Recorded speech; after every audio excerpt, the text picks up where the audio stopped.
afternoon. Thank you for the introduction. And actually, from the discussion of today and yesterday, I hope that I can speak about, the situation of our research in our countries. I talked yesterday about North-South cooperation. When I say this, I'm saying from my personal experience. It started as a personal communication while my postdoctoral fellowship in the United States, and I met people from different parts of the world during conferences. So I choose the one who is really confident about or convinced about our problem or our situation. And we started to have collaboration, for example, with the United States University of Texas Medical Branch, or Canada in the Vancouver Cancer Research Center, or from Finland, East Finland University. The principle is the same, to have more communication, more training, and to know the techniques of what we are planning to do. It was about in the field of environmental mutagenicity and carcinogenicity.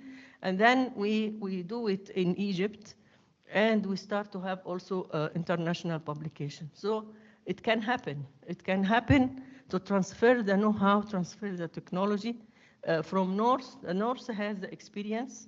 In our field, it is multidisciplinary. So if this person or this group I'm collaborating with doesn't have the know-how, they introduce me to somebody else who can do it. So we have like group of cooperation in order to do it. In the south, for example, in University of Eastern Finland, we have collaboration with Tanzania, Kenya. We organized training courses in Tanzania. So all the collaborators go to Tanzania with the international speakers and with practical courses. So we exchange really our experience together. So this is really a good example. We talked also this initiated this Pan-African Environmental Mutagen Society. It is people, experts in different countries, in South Africa, in Egypt, in Morocco, in Zimbabwe. We did a lot of workshops and training courses and exchanges of visits, so that it's a long-term relation with each other, so that we can develop this know-how in our countries. The terminology we heard today and yesterday, this, justice and fairness, if we talk about it, we'll not do any research. So we have to ignore all the difficulties we have, and we proceed with whatever we have. A lot of challenges. I see that miscommunication is the first challenge. The miscommunication with policymakers, with our colleagues, with our presidents or office colleagues. This miscommunication make no trust. We talk about sharing of data. This miscommunication, make our very conservative to exchange any information between us. So in our countries, the resources for omics research, it's not present. The availability or the information about the different biomarkers, either for the environment exposure or internal biological changes, it's not common. We have experts in different institutions, but not a common factor. Training in these disciplines is really missing. Regulations, we have regulations, but the implementation of the regulation needs, I want to say, capacity building for those who are implementing the regulations. Difficult to develop the regulation and difficult to implement the regulations. We have like a Supreme Council of Ethics of Research. We have research ethical committee in each institution. So the structure is there. So we want to make sure that it's working well. The coordination is really needed, and it needs a mechanism and like a governance of this international cooperation mechanism. The financial resources, it's very difficult, of course, especially for research, but the way we did it in the past or are still present, this North-South-South cooperation, we develop projects, we submitted, and it works. It brings, you know, most of my research, I didn't depend on a national budget. I'm depending on international funding coming from somewhere who are trusting my capability to do the research. So I move to this.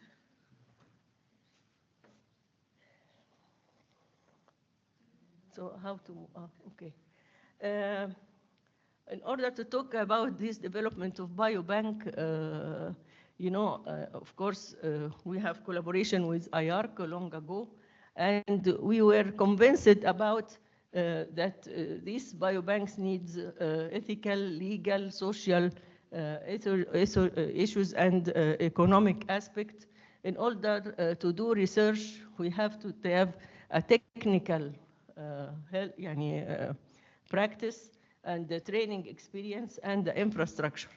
As we see in the biobank we visited the first day, we see it is the place and the equipment and the know-how to prepare the samples and know-how to keep the information. Without this, you know, we cannot say we have a biobank.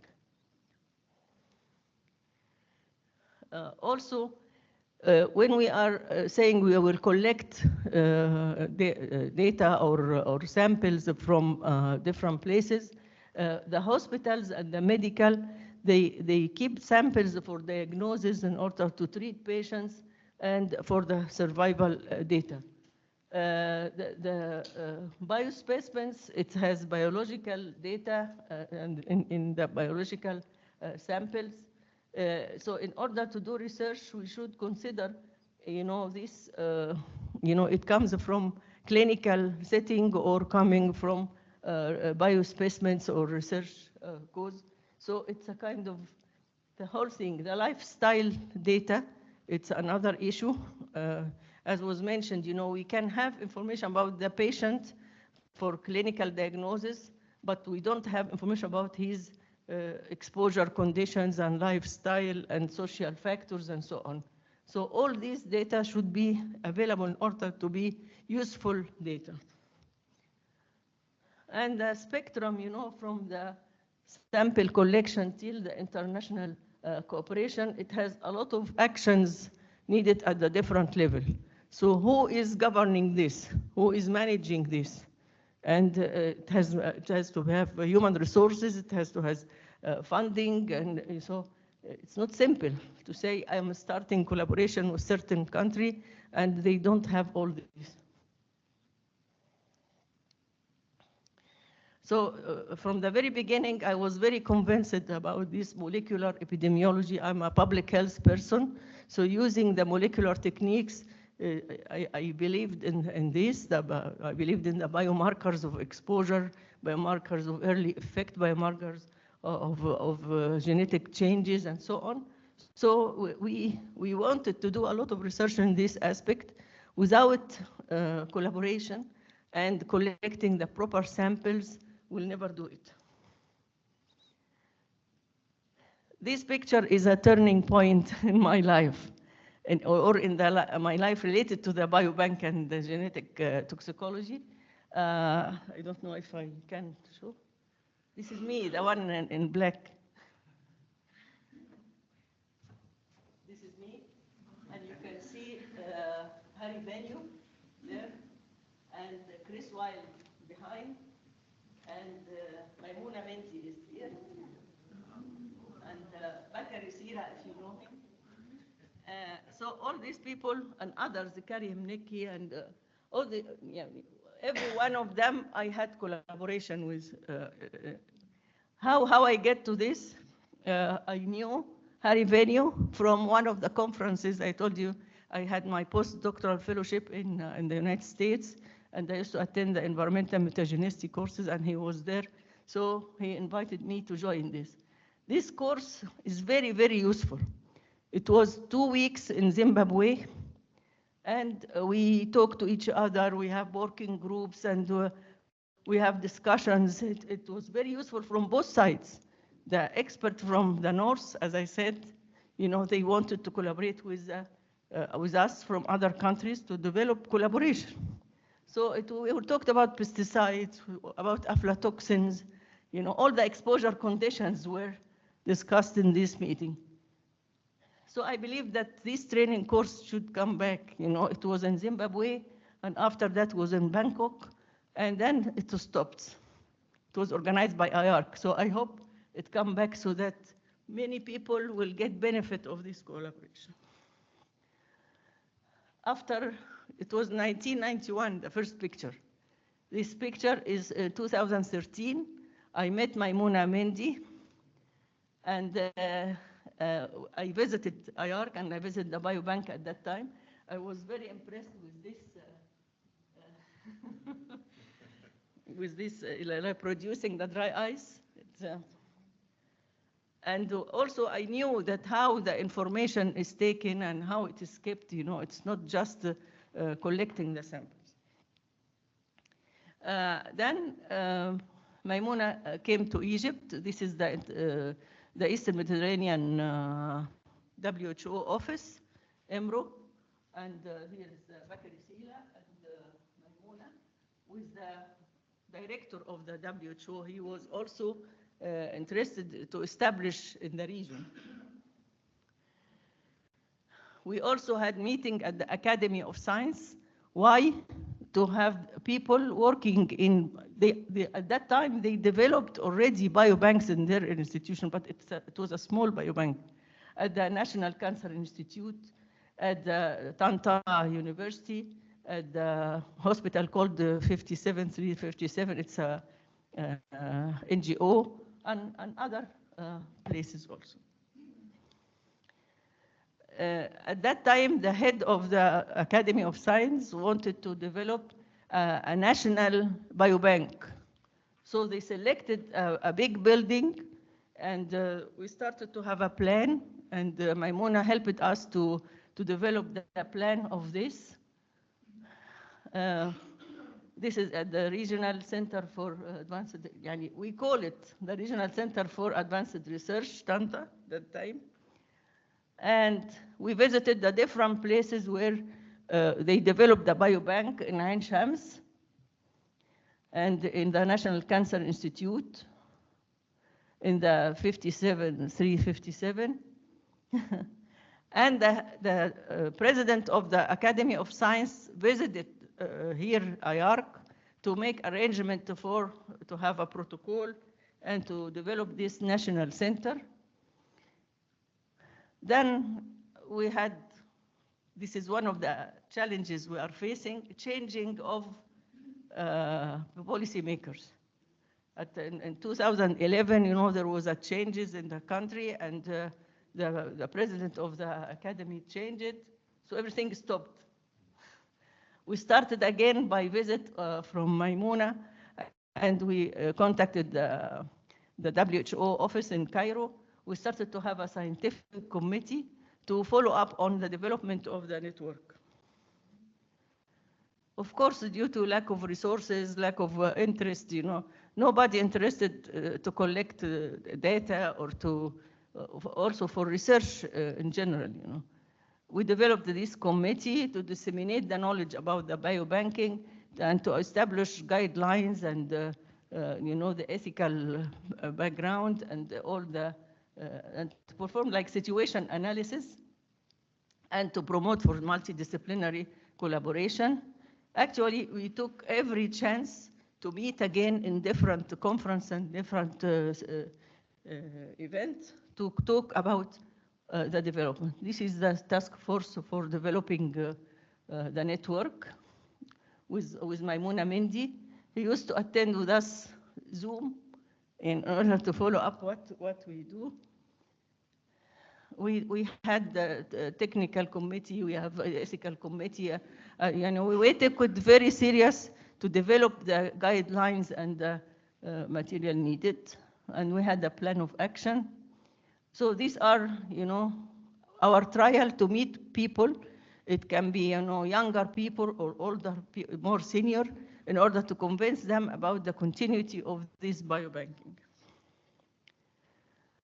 At this phase, starting to be part of the BCNet, it's the National Liver Institute and the National Cancer Institute and the Children's Hospital 5737. So they started individually to be part of the BCNet. And this was a meeting in the 5357, this Children's Hospital, and it was announced in the BCNet newsletter. And again, this is the event and in the hospital. Following, another conference about Pan-African Environmental Mutagen Society in Cairo. Whatever the subject of the conference, we made, one session about biobank, and Maimouna also came and, met with the people who, the good thing is this continuity, the continuity of people who are interested and they are developing their banks. Then I met Elizabeth, and at that time this was not here in the IARC, and so we had Zoom meeting 2019. Suddenly he came to Cairo. We had another conference. It talked about Alexander Hollander course for genetic toxicology together with the Pan-African Environmental Mutagen Society. And this is, we are very happy that he could come. You want to take a picture? Yeah. And then we continued, we have an expert from University of Maryland about ethics and biobanks. So we met also all the people. All the people are interested to make the network, and we established this alliance at that time. We have a very active person called Dr. Fay. He developed a course, a professional master degree in biobanking with the support of this, and he is very serious and also published in the BCNet. I have other publications, and this program is going on continuously. This alliance, we wanted to have like a formal body to support their presence, and we have the Specialized Federation of Scientific NGOs. I am the president of this federation. So we said that this will be the umbrella of the activity of the Biobanking Alliance.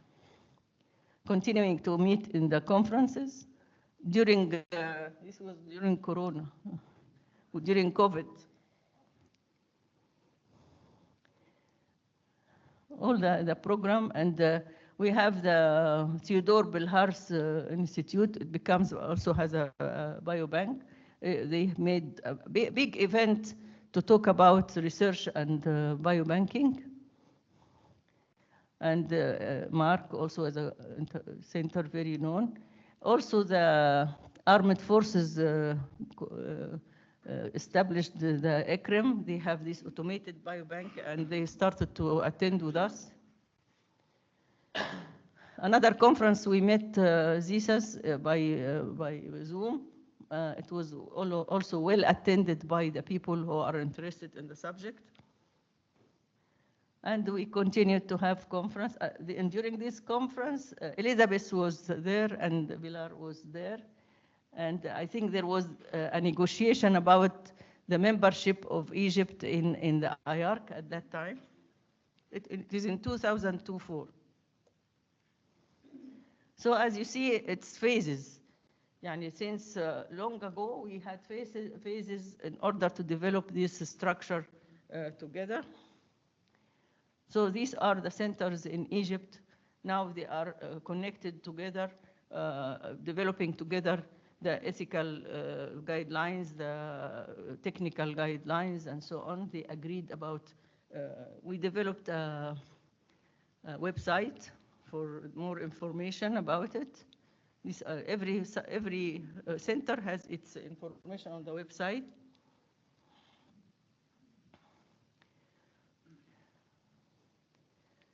So we put the specialized federation of scientific NGOs and then the steering committee and the centers as a structure for what we are doing. So we put a function for everything, for the steering committee, for the membership of the network, how it is. It can be center or individual. They can join also the network.